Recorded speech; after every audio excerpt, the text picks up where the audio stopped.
as you can see from the title, I bought another camera, and the thumbnail will probably give it away what I bought.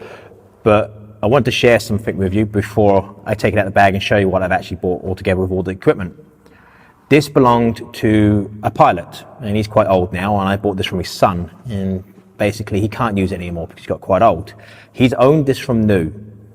And as I unbag it, is it unbag it? Yeah, take it out of the bag, unbag it, I will actually tell you where the actual camera came from and what's in the bag. And I'm really, really happy with this. Now, I paid 500 Kiwi dollars for this, which I think is about 340 US dollars for this complete bag. Basically, it came with the bag, came with everything in there, and I'm over the moon with it. I've never actually shot with this brand of camera, so I'm looking forward to shooting with it as well. And this will actually be used for my project that I'm doing, which is one film, one subject with a particular camera. Now, I've been using my Mamiya 645 for that, but I will start using this camera. And then in a few days after this, there'll be another video of another camera I've bought, so I'm going to go and pick that up, and that's also going to be used. Now, again, that camera I purchased, I've never used it. I've never owned one before, and I've always wanted one. So there's going to be quite a few of these videos, but let's get to this video and what's in this bag. I'll be honest with you, they should make bags like this again. This is just a photographer's bag. It's nothing flash, nothing over the top. It's a really, really good bag, and it's really good condition. This is quite an old camera. I'm not sure about its date. I guess some of you guys can actually tell me when this camera actually came out and how old it is, but let's get to taking it out of the bag. So this is a Japanese camera. Oh, before anybody asks, because they always seem to ask me, yes, this is a super dry jacket. I've got a thing about super dry clothing, okay? But this just reminds me of the time that I grew up, and it's very retro. So yes, it's a super dry jacket. Now, let's take the camera out first, I guess. This is it here. It's a Bronica, and it's in amazing condition. Now, I believe it's called an ETRS Bronica. It's a 120 camera, so it takes 120 film. It can take 220, but it doesn't exist anymore, so it's 120. Now, it has a waist level finder, which is removable, and it has a magnifier on it as well. Now, this particular camera body comes with the 75mm lens. Now, it's a 2.8 lens. It's got a really nice aperture ring, which is really stiff, so I don't think it's been used for quite a while, but the focus is super smooth. It's a 62mm front filter. As you can see, it's in amazing condition. Now, the gentleman owned this from new. When I got the camera, it came with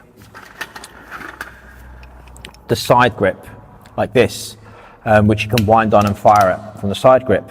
And it didn't have the winding arm here, this bit, but I actually contacted the gentleman's son, and the father actually found it for me, so I really appreciate that. And he actually gave me a few other pieces as well, which is great. But that's actually the body. It's a little bit different to my Mamiya. I would say the Bronica's not as well built. It doesn't feel as good quality as my Mamiya 645, but it's still a really good camera, and the shutter speed only goes up to 500 a second on this. Obviously, as I just shown you, it comes with a hand grip with a winder. What else do we have in there? We have 2 extra backs. Okay, so it's got 3 backs. You remember, this cost me 500 New Zealand dollars. It's got a prism viewfinder, which is in really good condition as well.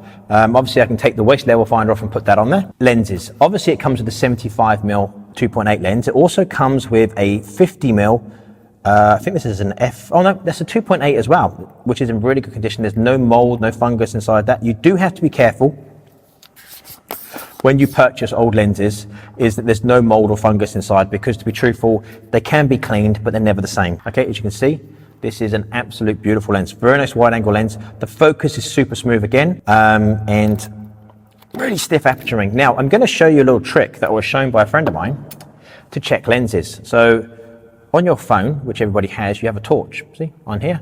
Now shine that inside the lens, and you can actually see how bad it is inside. If there's fungus, if there's mold, if there's dust. These are super clean, but you can actually check and see how bad it is inside. But like I said, these are really, really clean and in really good condition. But yeah, just use your torch on your phone, and you can actually just check the lens and see how bad it is inside. So there's a 50mm 2.8, and it also came with a 150mm 3.5 lens too. Again, these are all Bronica lenses. Again, the focus is super smooth. The aperture rings are quite stiff. I don't think they've been used for quite a while, and they will loosen up after a while. But again, it's a really good lens. It came with all this for 500 Kiwi dollars, and there's more. So it also came with all 3 hoods for all 3 lenses, and they're all in good condition. They're all the original Bronica hoods as well. So we'll put that out the way over there. What else did it come with? It comes with a load of other bits and bobs, which is here. So you've got body caps, lens caps, covers for when you take off the waist level finder, prism finder, the backs, and everything else. It literally came with everything when it was new. And I've got some of the boxes, but they're over there somewhere. Now, the other thing I want to get to, when you buy an old camera, you're basically buying, in a sense, somebody else's history.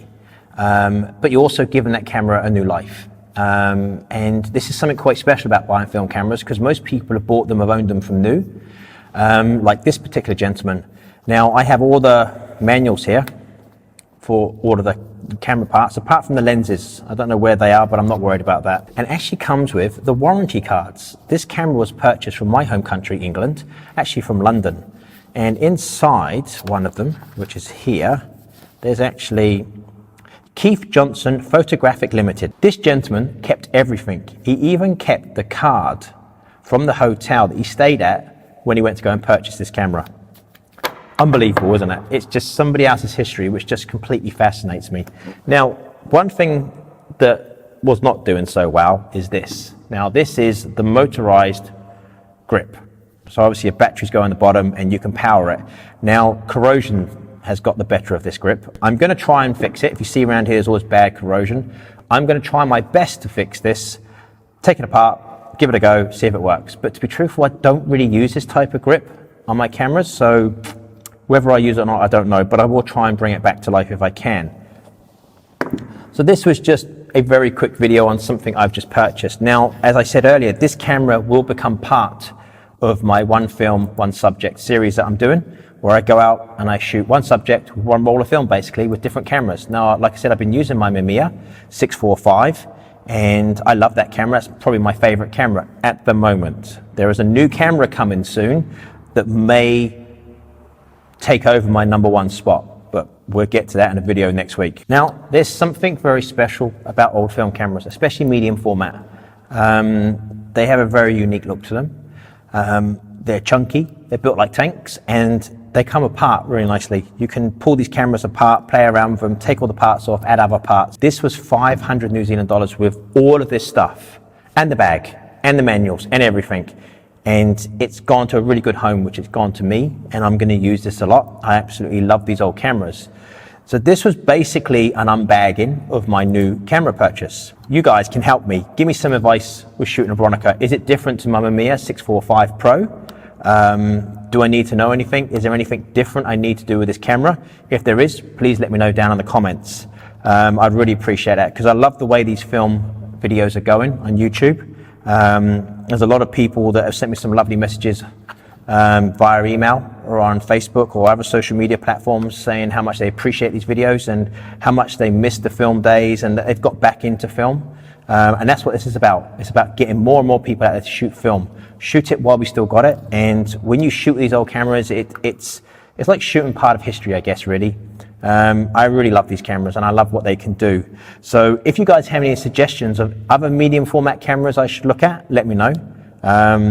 Don't get carried away, because I can only have so many cameras, literally, or I'll be homeless, basically. But as always, thank you so much for watching this video, and I'll see you very soon.